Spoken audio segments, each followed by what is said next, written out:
Olá, meu nome é Ricardo Guimarães, eu sou casado com a Lili há 44 anos, tenho 4 filhos, 3 netos, alguns adolescentes, trabalho para grandes empresas, vivendo esse mundo maluco, e eu vou aqui contar para vocês o que a gente está compreendendo sobre o mundo, para talvez ajudar você a tomar boas decisões a respeito da educação que você dá para seus filhos, para sua carreira, trabalho, enfim, com relação ao futuro de todos nós. Olha isso aqui. Esse desenho, ele significa o que está acontecendo com o mundo. Parece um cardiograma, mas não é um cardiograma. Ele mostra que tem um momento em que as coisas estavam muito paradas, quase mortas, e começa a acelerar, e passa a ter uma animação, uma vida que não tinha antes. Tudo ficou acelerado. Sabe por quê? Por causa da tecnologia de informação e comunicação. Nessa fase, tinha pouca gente no mundo e a tecnologia de informação e comunicação era muito rudimentar e cara. Telefone fixo no lugar, imagina. Demorava muito para as coisas acontecerem. O cenário era estável, quase parado, lento, previsível, controlável, simples. Acontecia uma coisa de cada vez. Nessa fase, criamos instituições com hierarquias poderosas que controlavam o mundo. E nós nos sentíamos muito seguros, porque tudo permanecia igual por muito tempo. O indivíduo se submetia ao grupo, abria mão da sua individualidade, aprendia a regra do jogo e a vida seguia em frente. Isso deu certo por um bom tempo. Aí, com mais gente no mundo e com uma tecnologia de informação e comunicação mais poderosa e mais barata, todo mundo tomando decisão o tempo todo, numa velocidade absurda, o mundo começou a ficar instável, dinâmico, rápido, imprevisível, transparente, fora de controle, complexo. E nessa dinâmica toda, além da instituição, surge um novo personagem muito poderoso. O indivíduo conectado em rede, que acessa tudo e a todos o tempo todo. Mobiliza pessoas, trabalha, produz conhecimento sem precisar das estruturas e da permissão das instituições.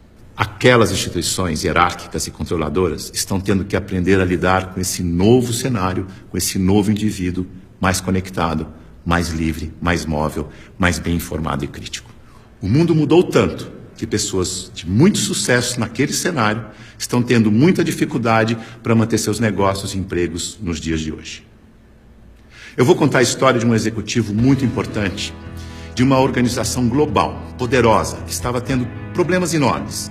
Prejuízo, perdendo o mercado em todos os países em que tinha operação. Tinha brigas políticas internas entre departamentos, entre regiões, escândalos públicos, corrupção no financeiro e tudo acontecendo ao mesmo tempo com toda essa transparência ao vivo e a cores do tempo real. Esse grande executivo viu aquele cenário e disse: eu não dou conta dessa complexidade, dessa velocidade, dessa transparência toda. Eu me demito. Aqui está ele. É o nosso querido Bento. O Bento foi sucedido por um outro executivo, que parece que foi feito sob encomenda para lidar com essa época de tanta inovação, onde o indivíduo tem que ser mais autônomo, mais senhor de si, não se submeter à instituição, mas, pelo contrário, liderar a instituição. Chico aceitou o desafio. Aqui está ele, de um jeito fácil de comparar e ver a diferença entre ele e o Bento. Veja que o Bento está arcado, submetendo ao protocolo e às regras da instituição. O Chico está mais senhor de si. Para ele ajudar a igreja, ele tinha que mudar a igreja. Para mudar a igreja, ele tinha que criticar e propor novas maneiras de fazer as coisas. Porque do jeito que deu certo no passado, não era o jeito que ia dar certo no novo cenário. E ele começou a criticar e a mudar tudo usando o discernimento, o bom senso e os seus valores, que são os mesmos da instituição. A cadeira, por exemplo. Ele pediu uma cadeira mais simples, mais leve, mais prática, que ele mesmo pudesse carregar. A roupa. Uma roupa que fosse fácil de vestir, leve, simples e confortável. O discurso. Ele não queria que alguém escrevesse o discurso para ele. Ele mesmo ia fazer o discurso com as palavras dele. E para ele estar sempre atualizado e poder falar à vontade, ele não ia ficar isolado no Palácio do Vaticano, num quarto de 300 metros quadrados. Escolheu morar no Palácio Santa Marta, num quarto de 30 metros quadrados, junto com os outros 400 padres e bispos que viajavam pelo mundo, e ele ia almoçar com esses padres e bispos para poder conversar, trocar ideias e saber o que estava acontecendo no mundo. Mandou tirar o vidro do Papa Móvel para poder falar com o povo. Mudou a política de investimentos do Vaticano para ficar de acordo com as crenças da Igreja. Isto é, investir em empresas que prezam os valores cristãos, porque se a política de investimento não estiver de acordo com as crenças da Igreja, como é que ele ia ter credibilidade quando ele fosse vender a fé da sua Igreja? Veja que ele está colocando em prática o seu discernimento para mudar tudo na instituição, da cadeira aos investimentos. Ele busca simplicidade, praticidade, economia, agilidade, leveza e consistência. O Chico é um bom exemplo de sucesso neste novo cenário. A mudança é tão grande que os historiadores dizem que está terminando a sociedade industrial e está começando a sociedade do conhecimento, a sociedade em rede, a sociedade do indivíduo conectado em rede. É uma época de transição e nós estamos aqui, exatamente no meio dessa transição. Veja o que está acontecendo.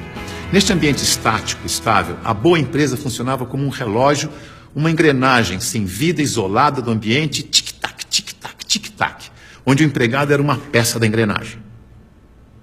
O futuro era igual ao passado. Na medida em que o ambiente foi ficando mais mutante, mais veloz, novidade a toda hora, imprevisível, a empresa tem que se atualizar, aprender e evoluir o tempo todo para não desaparecer. Não é mais conservar, mas é adaptar-se, aprender, evoluir. Não pode ser um relógio que se repete eternamente igual, mas um sistema vivo, aberto, interativo, que aprende e evolui sem parar. E as pessoas não podem ser peças de engrenagem que se repetem sem pensar. Tem que ser células vivas, sensíveis, críticas, interativas, que trocam ideias, sugerem soluções, como o Chico. A boa notícia é que a gente sabe gerenciar muito bem os sistemas vivos. Sabe por quê? Porque nós somos sistemas vivos. Somos feitos de sistemas. Sistema respiratório, sistema endócrino, sistema ósseo, sistema digestivo. Sistema é um conjunto de elementos que trabalham de forma interdependente com um propósito comum. Como o nosso corpo. O ponto mais importante para a saúde do nosso corpo é a interdependência. Veja no seu próprio corpo. Nossos órgãos trabalham de forma interdependente, sempre em busca do equilíbrio do corpo. Esse é o propósito. Se um órgão declara independência, e isso se chama câncer, o corpo entra em colapso. A integração entre os órgãos desaparece. A energia do corpo se esvai, não consegue mais interagir com o ambiente, nem reagir aos estímulos. Como sistema aberto, ele vai sucumbir ao cenário. Então, se você quer trabalhar numa empresa de sucesso neste cenário, ajude a funcionar como um sistema vivo aberto. Você sabe, porque você é um sistema vivo aberto. Mas aqui vão algumas dicas para ajudar. Use o seu discernimento, seu bom senso e intuição. Confie em você. Promova a integração e a interação, onde você estiver. Seja sensível a informações relevantes para aperfeiçoar seu trabalho e a empresa. E o mais importante de tudo, reconheça que a realidade é interdependente. E por isso precisa da participação de cada um e de todos para resolver os seus problemas. Lembre-se, a boa gestão da interdependência garante a boa saúde do seu corpo e da corporação. Mais uma dica, não deixe as pessoas confundirem autonomia com independência. Autonomia significa que você tem consciência de que faz parte de um todo maior e por isso você pode falar pelo todo. Por isso pode ocupar cargos de responsabilidade na hierarquia.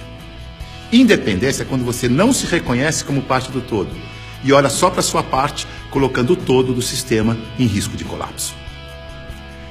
Independência ou morte deu certo no século passado. Neste século, o certo é interdependência ou morte. Veja a evolução das relações na empresa e no mercado. No começo, a hierarquia era absoluta.